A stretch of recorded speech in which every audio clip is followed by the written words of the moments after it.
징역 9년, 1심보다 2년이 늘어났습니다. 재판부가 내란의 중요 인물이라고 판단한 단전 단수 문건의 실체를 알면 소름이 돋으실 겁니다. 오늘 그 전말을 공개합니다. 안녕하세요. 오늘 우리는 이상민 전 장관의 2심 판결 소식과 함께 전국을 뒤흔들고 있는 내란 중요 임무 문건의 파장을 집중 분석합니다.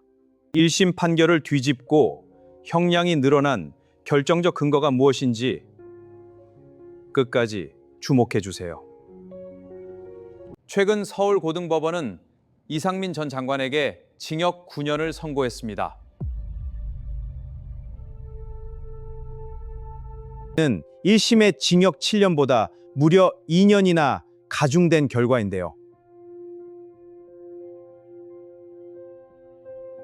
재판부는 피고인의 행위가 단순한 직권남용을 넘어 헌법 질서를 흔든 내란의 핵심적 역할이었다고 적시했습니다.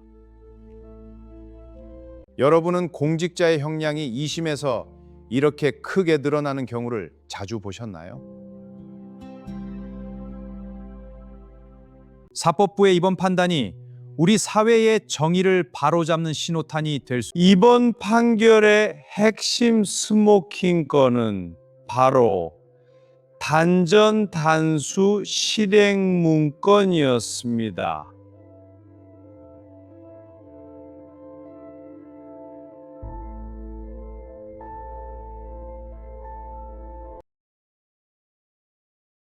노영희 변호사와 권순표 앵커가 뉴스아이킥에서 폭로한 바에 따르면 이 문건에는 비상사태 시 특정 지역의 전기와 물을 끊어 민심을 통제하려는 구체적인 계획이 담겨 있었습니다. 더욱 충격적인 사실은 이 문건이 대통령으로부터 직접 전달되었다는 분석입니다.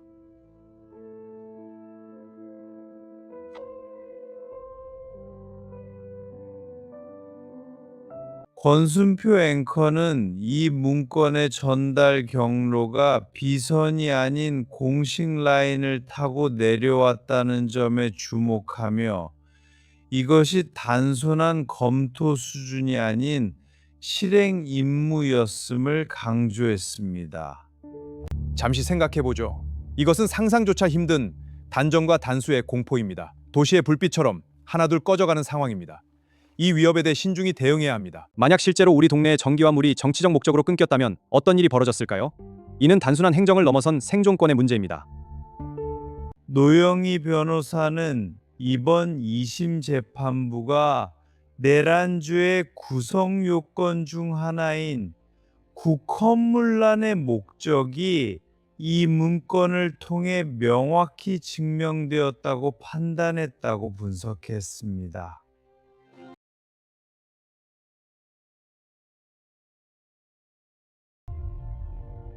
1심에서 부족했던 실행의 구체성이 이 문건 하나로 완전히 채워진 셈입니다.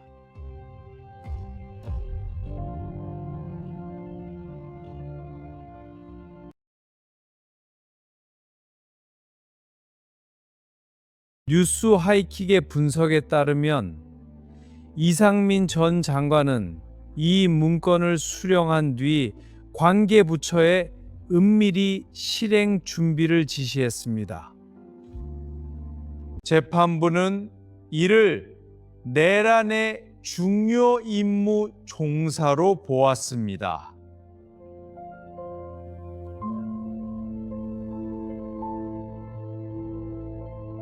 는 공직자가 국민을 보호해야 할 본분을 저버리고 정권 수호의 도구로 전락했음을 꾸짖은 것입니다.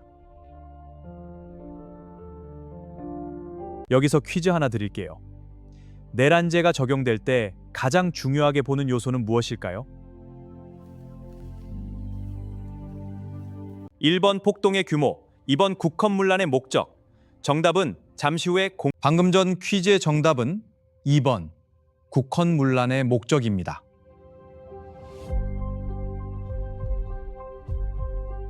이번 재판부는 이상민 전 장관이 단전 단수 계획을 통해 헌법이 보장한 국민의 기본권을 침해하려 한 목적이 분명하다고 보았습니다. 이것이 바로 징역 9년이라는 중형의 배경입니다.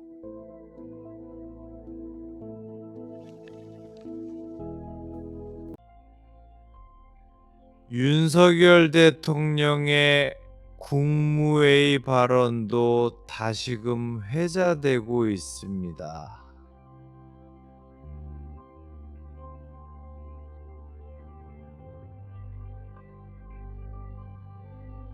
비상경제점검회의에서 안타까운 일이 벌어졌다고 언급한 부분이 과연 이번 판결에 대한 간접적인 유감 표명인지 아니면 전국 돌파를 위한 전략적 발언인지에 대해 전문가들의 의견이 갈리고 있습니다. 정치권의 반응은 뜨겁습니다.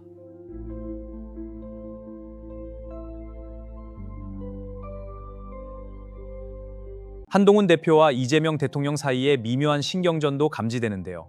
여러분은 이번 판결이 향후 지방선거 판세에 어떤 영향을 줄 것이라고 보시나요? 특히 사촌 60세대 시청자분들께서는 이번 사법 정의의 실현 과정에 매우 민감하게 반응하고 계십니다. 나라가 바로 서야 한다는 목소리가 댓글창을 가득 메우고 있는데요.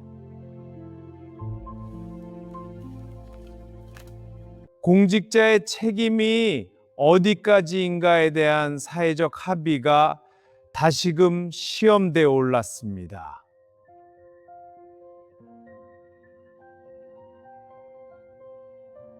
노영희 변호사는 이번 판결이 향후 다른 관련자들에 대한 수사로 확대될 가능성이 높다고 전망했습니다. 문건의 작성자부터 전달자, 그리고 최종 승인자까지 사법부의 칼날이 어디까지 향할지 정계가 긴장하고 있는 이유입니다. 여기서 잠깐, 여러분은 징역 9년이 너무 무겁다고 생각하시나요? 아니면 더 엄중해야 한다고 보시나요? 징역 9년, 적절한 형량인가? 지금 바로 댓글로 여러분의 점수를. 권순표 앵커는 뉴스 하이킥을 통해 이번 사건이 단순히 한 개인의 일탈이 아닌 시스템적인 민주주의 파괴 시도였다는 점을 분명히 했습니다. 단전 단수라는 극단적 카드가 검토되었다는 것 자체가 우리 민주주의가 얼마나 취약한 상태였는지를 반증한다는 것이죠.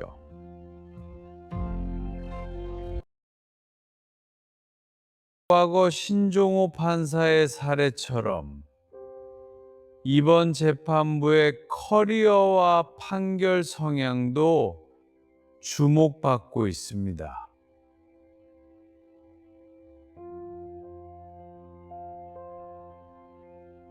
정치적 외풍에 흔들리지 않고 오직 법리와 증거, 특히 문건이라는 물적 증거에 집중한 결과가 이번 징역 9년 선고의 원동력이 되었습니다. 최근 평택을 등 격전지 여론조사에서도 이번 사법법 이슈가 큰 영향을 미치고 있다는 소식입니다. 정치적 현안이 실제 투표에 미치는 영향, 여러분도 체감하시나요?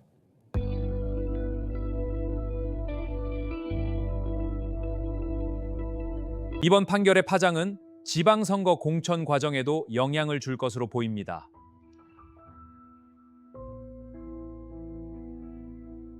여야 모두 사법 리스크와 도덕성 검증에 열을 올리고 있는데요.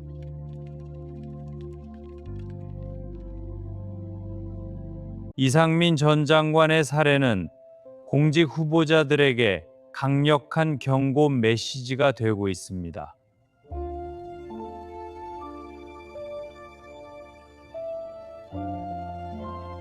대법원 상고가 예상되는 가운데 향후 법리 다툼의 핵심은 역시 대통령의 지시 여부가 될 것입니다.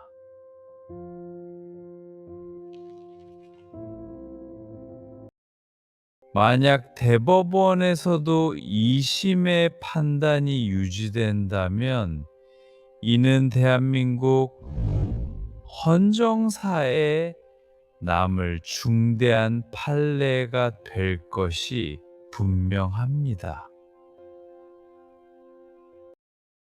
다음 영상에서는 이 문건에 등장하는 또 다른 인물들에 대해 심층 취재한 내용을 다룰 예정입니다.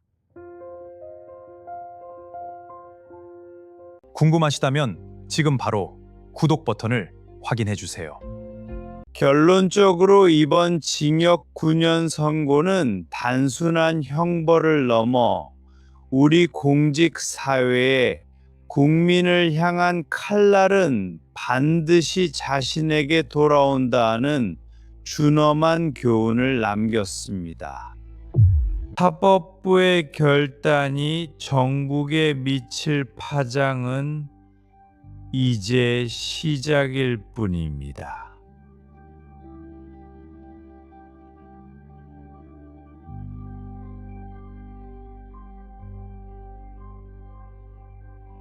우리는 앞으로도 뉴스 하이킥과 같은 공실력 있는 매체의 분석을 바탕으로 이 사건의 실체적 진실이 어떻게 밝혀지는지 끝까지 추적하겠습니다.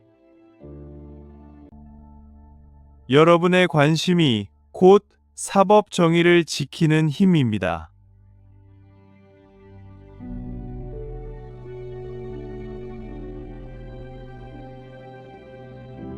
징역 9년 선고와 내란 문건, 여러분은 이번 판결이 정당하다고 생각하시나요? 아니면 정치적 판결이라고 보시나요?